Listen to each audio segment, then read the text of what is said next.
সুপ্রিয় দর্শক, আপনারা দেখছেন আজকে নিউজ 14। দেখুন ও সাবস্ক্রাইব করুন হৃদয় জুড়ে বাংলা। এবং আমাদের মাননীয় প্রধান অতিথি, ওনাকে আমি বিনীত অনুরোধ করার পরে, ওনার আইসিইউতে একজন আপনজন আছে, তারপরেও উনি মায়ের অনুষ্ঠানের কথা শুনে উনি বললো যে আমি গাড়ি বের করছি।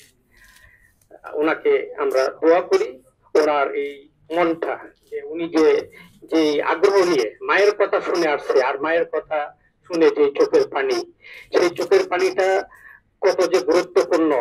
এবং এই চোখের পানি কি এমনি এমনি আসে? আপনারা ইচ্ছা করলে কাটতে পারবেন না, মনে হয় না। চোখের পানি অন্তর থেকে আসে। আমি 20 বছর আগের কথা বলছি, যখন গ্রামগঞ্জে হাসপাতাল ছিল না, যখন গ্রামগঞ্জে মেডিকেল ছিল না, ডাক্তার ছিল না, যারা মায়েরা সন্তান প্রসব করত, তখন ওই ইতিহাসগুলা আমরা পড়লে বুঝতে পারবো যে একটা সন্তান প্রসব করার জন্য যে কত কষ্ট, কত বেদনা, একটা মা 10 মাস 10 দিন পেটে নিয়ে প্রসব, যে ব্যথা, ওই ব্যথার ইতিহাস আপনারা সবাই জানেন, সবাই সচেতন মানুষ, আমরা এগুলা জানি। তো দীর্ঘ 20 বছর আগে আমি যখন সৌদি আরবে আমি যখন উমরা হজ করতে চাই, তখন আমি খানায় কাবার পাশে বসে থেকে আমি সাফা মারোয়াতে দেখলাম একটা বৃদ্ধ লোক, তার মা, তার বয়স হবে মিনিমাম 50, তার মার বয়স হবে মিনিমাম 95 থেকে 100 বছর। সেই মাকে কাঁধে নিয়ে বলতেছে লব্বাইক লব্বাইক আল্লাহুম্মা লব্বাইক লব্বাইক লা শারিকা লাকা লব্বাইক ইন্নাল হামদা ওয়া নি'মাতা লাকা ওয়াল মুলক। এইভাবে যখন কাঁধে আর তার মাকে নিয়ে, তখন আমার পাশের বাড়িতে, আমি যখন গ্রামে, তখন আমাদের গ্রামে বিদ্যুৎ নাই, কারেন্ট নাই, মেডিকেল নাই, ডাক্তার নাই, কিছু নাই। পাশের বাড়ির এক মহিলা সারা রাত্র কান্না করতে, তার কান্না প্রতিবেশী সবাই জড়ো হয়ে গেছে। প্রসব ব্যথা যে কি জিনিস, তখন আমার বয়স 17 বছর। এই প্রসব ব্যথার কথা আমার খানায় কাবা পড়ছে, আমার মনে পড়ছে যে আমাদের মতো যারা এই পৃথিবীতে, যারা মা আছে, যারা সন্তানদেরকে জন্ম দিয়েছে, তারা তো সেইভাবে আমার পাশের বাড়ির ওই মহিলার মতো সবাই তো এই মায়ের মতো কষ্ট করে আমাদেরকে জন্ম দিয়েছে। তো আমি দেশে এসে আমি এক প্রতিষ্ঠানে দীর্ঘ 17 বছর ব্যবসা করছি। আমি তারপরে একটা নিয়োগ করছি যে ওই পাশের বাড়ির যে মহিলা এই প্রসব ব্যথা, এবং আমরা বিভিন্ন গজল শুনি, কিন্তু মায়ের গজলের মধ্যে কিন্তু আমরা শুনি এগুলো, আমি বিশেষ করে এই গজল গুলা শুনি, মায়ের কান্নার গজল, মায়ের প্রসব ব্যথার গজল, এগুলা শুনি।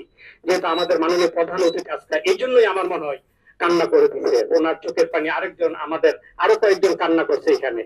তো আমরা আজকে মন করে দোয়া করব, যাতে আমরা সবাই যথাযথভাবে মায়ের, বাবার, আমরা এই যে হক, এটা যাতে আমরা আদায় করতে পারি।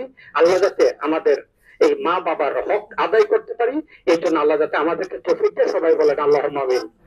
আর আমরা বিশেষ করে, আমরা যেহেতু আমাদের এই দেশে এখন আমরা এই রাজনৈতিক পরিস্থিতি এখন খুব ঘোলাটে, তো আমরা দোয়া করব আমাদের যে নেত্রী, যিনি নাকি 3বার এই দেশকে সুশাসন করেছেন, উনি অসুস্থ, আমরা দোয়া করি ওনার জন্য আজকে, যে উনি যাতে আবার সুস্থ হয়ে এই দেশের হাল ধরেন, এই জাতির হাল ধরেন, এবং লাল সবুজের পতাকার জন্য ওনার যে অহংকারটা ছিল, এটা যাতে আবার উনি আবার সোজা হয়ে আবার এই জাতির পাশে দাঁড়াইতে পারে। আমরা আজকে সবাই মিলে দোয়া করব।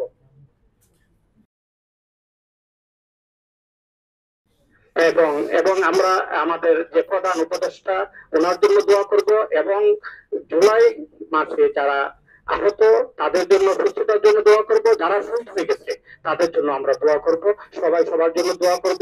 আদম থেকে এই পর্যন্ত যত নরনারী কবরে গেছেন, আমরা ছোট্ট পরিসরে আমরা দোয়া করব।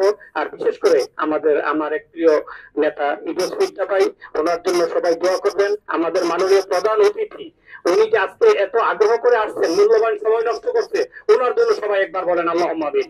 আল্লাহ যাতে দেশ এবং জাতির সেবা করতে পারে, যেভাবে সেবা দিয়ে যাচ্ছে, আল্লাহ যাতে মৃত্যুর আগ পর্যন্ত ওনাদেরকে সেইভাবে দেশ এবং জাতির সেবা করার তৌফিক দেয়। সবাই বলেন আমিন। আমরা এখন সূরা ফাতিহা একবার পড়বো, কুল আল্লাহু শুরু একবার করে সংক্ষিপ্ত আমাদের প্রধান অতিথি চলে যাবে, আমরা 2-5 মিনিটের মধ্যে শেষ করে দিচ্ছি। আউযু বিল্লাহি মিনাশ শাইতানির রাজিম, বিসমিল্লাহির রহমানির রহিম, আলহামদুলিল্লাহি রাব্বিল আলামিন, আর রহমানির রহিম, মালিকি ইয়াউমিদ্দিন, ইয়াকা না'বুদু ওয়া ইয়াকা নাস্তাঈন, ইহদিনাস সিরাতাল মুস্তাকিম, সিরাতাল লাযিনা আন'আমতা আলাইহিম গায়রিল